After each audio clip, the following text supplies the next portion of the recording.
theme song for the television series Blue Mountain State. I was wondering if you can actually just tell us the story behind that opportunity, and of course, how did that song become the theme song just in general for that show? Yeah, so we had some, Interscope is obviously has its tentacles out in all of the different film and television like lanes as far as movies and TV shows. And so this was a new show getting pitched.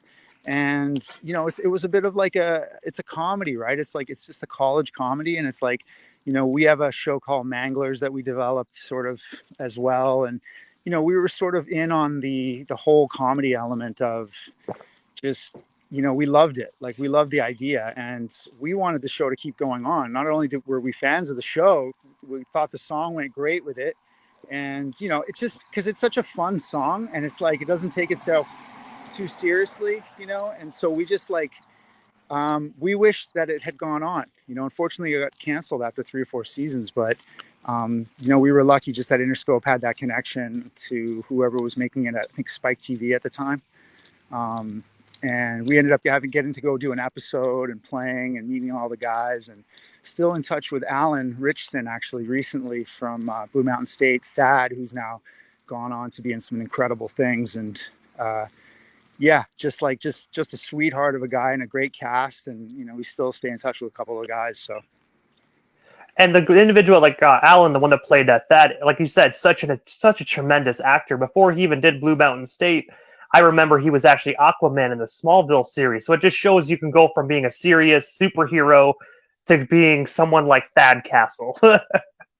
Yeah, like Thad. And now, I think he's done Reacher. He's been in some big stuff, like some Fast and Furious stuff. And yeah, he's going to be around for a while, So, and he's a consummately like amazing professional dude. They actually tried to get the song into the movie, and we ran into some problems with our publisher. There's a lot of red tape in the music business. It's not like you can just like, now it's a little different with TikTok and the way music gets shared and the type of sort of fluidity that sort of scoring things has and virality. But back when we were coming out, it was like you had to have so much permission to move forward. And they were making a Blue Mountain State movie, and it was going to be epic, and everyone was on board.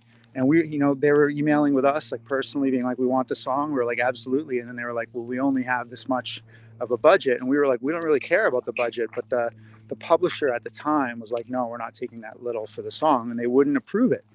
So we didn't get the song to go in the movie. And it was just like, I'm not saying the movie failed because of that, but it definitely, wouldn't have hurt to have it in the movie. That was kind of sad tragedy of the music business and the way it kind of works behind the scenes. But we got it in the show and it lives on, and we're still stoked about that. So. And before we move on the topic of this, I know you mentioned just briefly a few moments ago about how you guys had the opportunity to actually be in season 2, episode 4 of the television show. I think you guys had the opportunity to perform at the Goat House and whatnot, but just, that was awesome. I was wondering from what you can recall, because obviously this was like back in like 2010, 2011 criteria.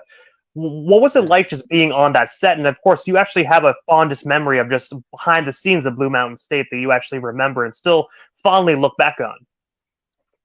Oh, it was awesome, man. It was like, Sammy and all the characters they were so nice. And actually one of the coolest parts was Fred Savage was the director from the Wonder Years. He's quite a popular director in the industry, I guess. So he directed that show.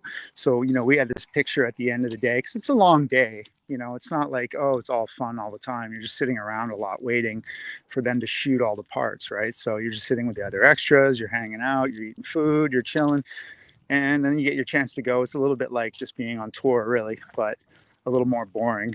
And at the end of the day, we just had this amazing picture with Fred Savage, and we got to sit in the Goat House dressing room. We had a picture in the locker room, and just some really like cherished moments as far as like, being with the whole team, our managers, the band was still super tight as far as like, we were all in it to win it at that point. So that was probably one of the crowning moments, or one of the better memories we've had for sure.